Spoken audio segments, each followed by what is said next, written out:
لو ناويين تروحوا دهب ومحتارين تنزلوا في فندق ايه ومش عايزين تصرفوا فلوس كتير وفي نفس الوقت تنزلوا في فندق مميز، الفيديو ده هقولكوا على فندق من افضل فنادق دهب وفي موقع حلو جدا.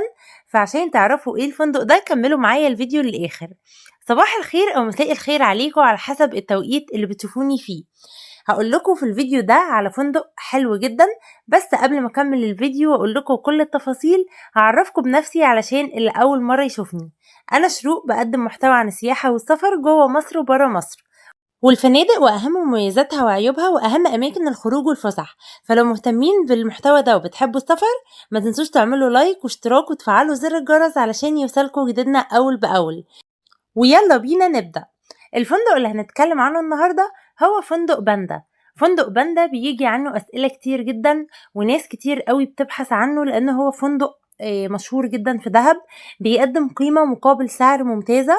فندق باندا في أحلى وأجمل منطقة في دهب في اللاجونة، طبعا الموقع متميز جدا.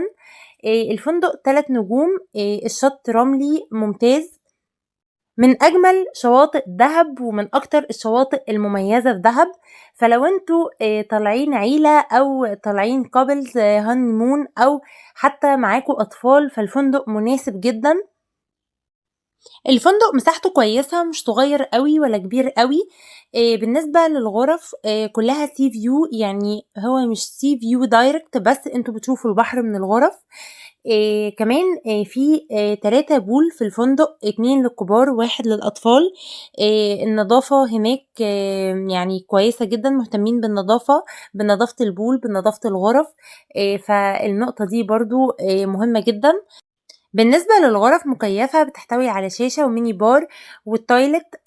الغرف مستوى النظافة فيها كويس، الاستاف هناك متعاون وبشوشين ومحترمين جدا. لو طلبتوا اي طلب بيكونوا في مساعدتكم دايما. في بار كمان على البيتش تقدروا ان انتوا تاخدوا منه المشروبات اللي انتوا عايزينها وتقعدوا تستمتعوا بقى بجمال المنظر اللي قدامكم، بحر وجبال، المنظر بيكون حلو جدا.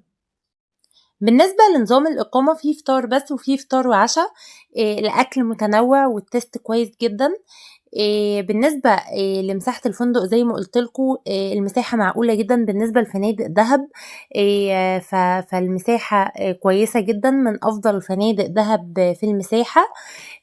يعني هي مش زي طبعا فكرة الريزورتات في الغردقة وشرم الشيخ، بس المكان لطيف وهيعجبكم جدا. بالنسبة للبيتش فهو نظيف جدا، الشاطئ مميز، رملي ممهد جدا.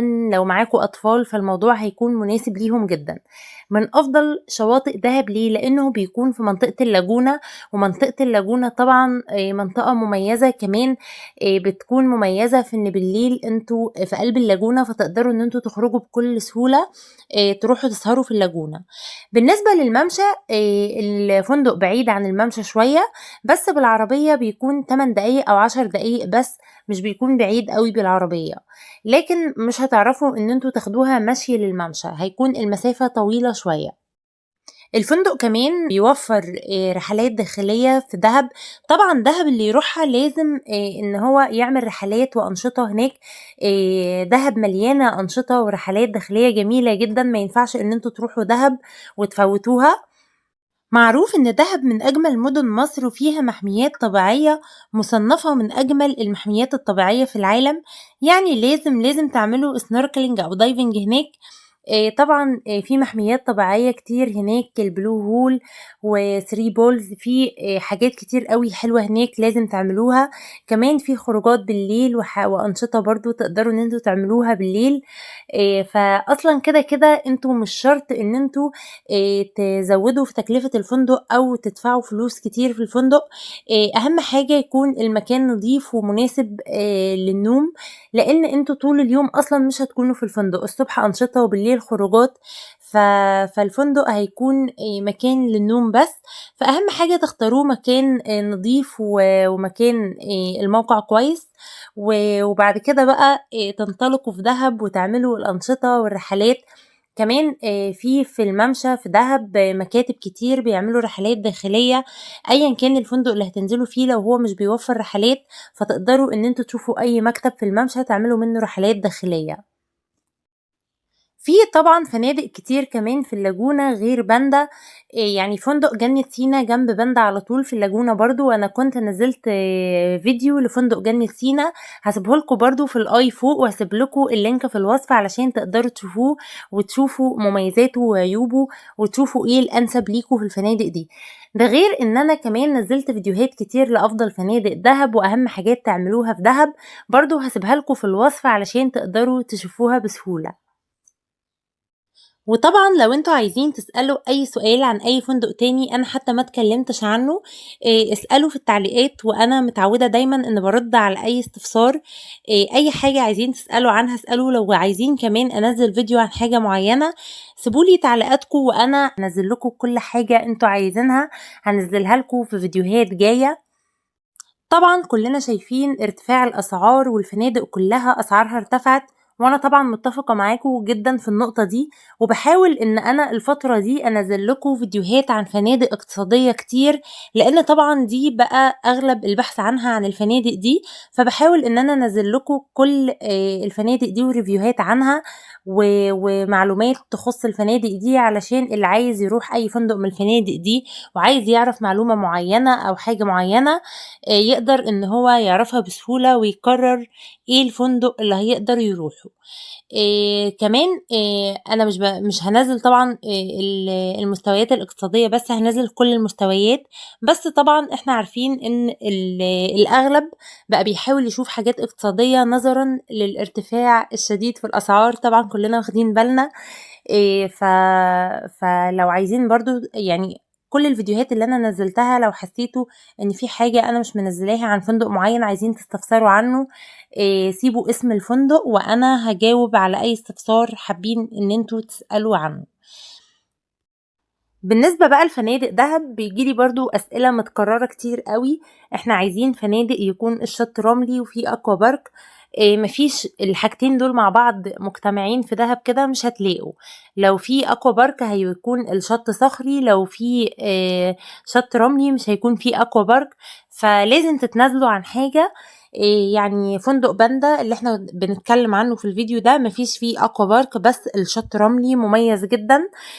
في فنادق تانية في دهب فيها aqua park بس الشط بيكون صخري، لو عايزين أي فنادق فيها aqua park في دهب برضه سيبوا لي تعليقاتكم وأنا هادّي لكم أكتر من اقتراح.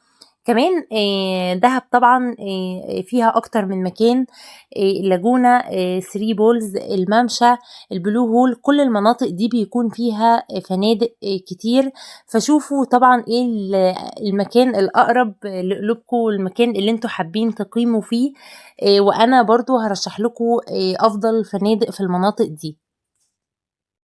خلّيني بقى أتكلّم عن طريقة الحجز لو حد حابب يروح فندق باندا وعايز يحجز، ففي أكتر من طريقة، هو تقريبًا على booking نفذت ما فيش إمكانية للحجز من على booking، بس طبعًا في عن طريق الفندق direct أكيد تقدروا إن أنتم تتواصلوا مع الفندق وتحجزوا direct مع الفندق، أو تحجزوا من أي شركة من شركات السياحة، أغلب شركات السياحة بيكون متوفر معاها فندق باندا. فتقدروا إن أنتم تدوّروا على شركة سياحة تكون مضمونة، تأكدوا إن الشركة مرخصة ليها مقر على أرض الواقع، في ريفيوهات كتير عليها وناس جربتها علشان تتجنبوا أي نصب ممكن يحصل.